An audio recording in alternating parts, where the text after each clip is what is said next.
Hey there, iPhone users. If you're feeling stuck on iOS 16 and want to go back to the comfort of iOS 15, I've got you covered.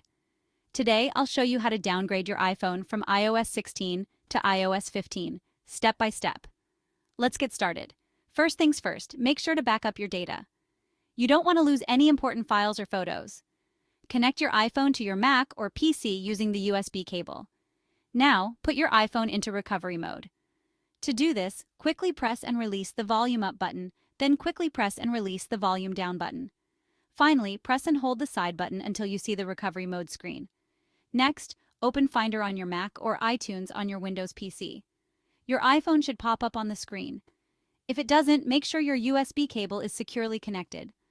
Alright, now on your Mac, click on Restore iPhone while holding the Option key.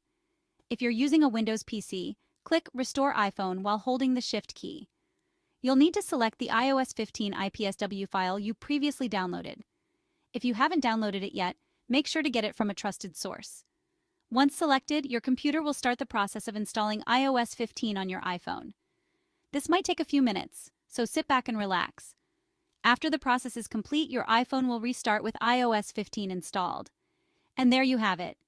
You've successfully downgraded your iPhone from iOS 16 to iOS 15. If you found this video helpful, make sure to hit that like button and subscribe for more tech tips. Thanks for watching, and see you in the next video.